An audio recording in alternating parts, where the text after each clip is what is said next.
আসসালামু আলাইকুম রহমতুল্লাহি ওবারাকাতুহ।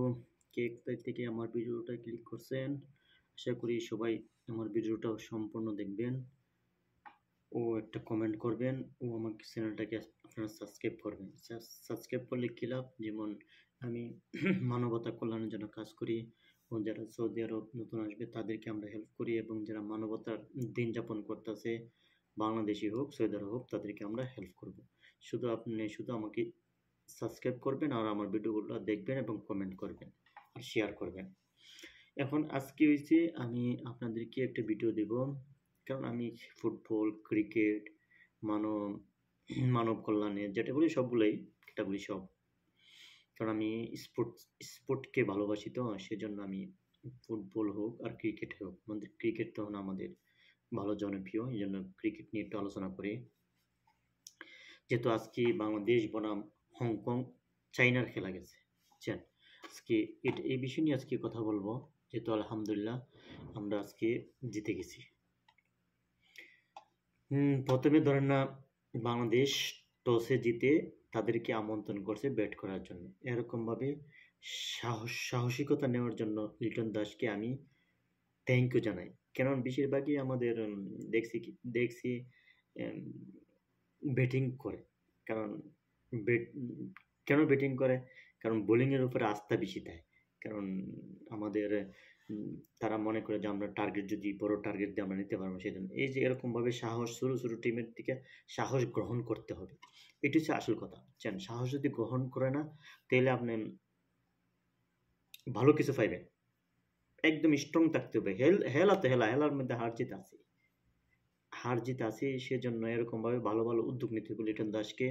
আমি মনে করি ভালোই এখন আমাদের লিটন কুমার দাস আমাদের অধিনায়ক ভালো খেলতেছে আলহামদুলিল্লাহ। এরকমভাবে যদি ধারাবাহিকভাবে খেলে তো আশা করি আমরা কাপ নিয়ে যেতে পারবো, কারণ অনেক বছর ধরে আমরা খেলতেছি। এখন পর্যন্ত এশিয়া কাপ 2-3 বার হয়তো আমাদের নিয়ে যেমন করেই কিন্তু আমরা নিতে পারি নাই, বুঝছেন?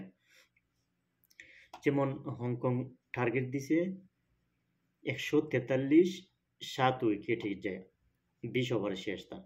বাংলাদেশ অলরেডি 17 ওভার 4 ওভারে 4 বলে উঠায় নিয়ে নিচ্ছে 144 রান 3 উইকেটে। 7 উইকেটে বাংলাদেশ জিতে গেছে আলহামদুলিল্লাহ। 14 বল থাকতে এরকমভাবে আরও আগাইতে হবে, কারণ এরা তো নতুন নতুন টিম মনে হয়, হয়তোবা আপনারা ভালো জানেন। আশা করি নতুন টিমে হবে। এখন যেমন তানজিব হাসান সাকিব, ও কিন্তু ভালো বল করছে, মোটামুটি ভালো বল। 4 ওভার করে সেরা 21 রান দিয়ে 2 উইকেট নিছে, ভালো মূল্যবান। ওকে যেমন রিশাদ হোসেন 4 ওভার করে 31 রান দিয়ে 2 উইকেট, ভালো।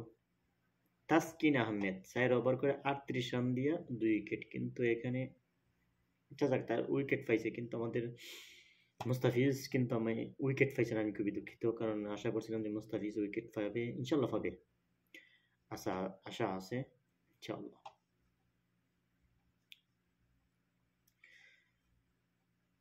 যেমন রান করছে আমাদের লিটন কুমার দাস আমাদের অধিনায়ক 39 বলে 59 রান, মাশাআল্লাহ। এরকম ধারাবাহিকভাবে খেলতেইব।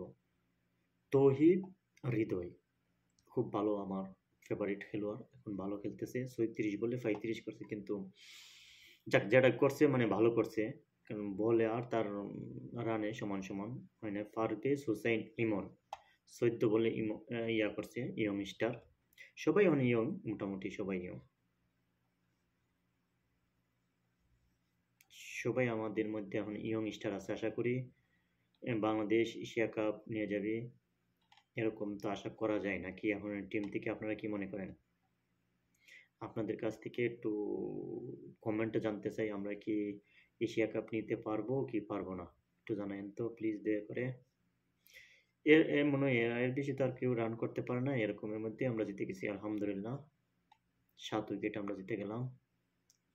আশা করি মুস্তাফিজ দ্বিতীয় যে নেক্সট খেলাতে আমরা মুস্তাফিজ উইকেট পাবে, এরকম আশা করি।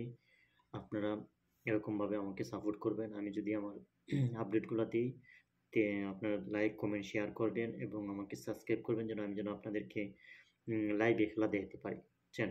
এরকমভাবে যদি উৎসাহ দেন তা আশা করি এঁকে যাব। ভালো থাকেন। আল্লাহ হাফেজ।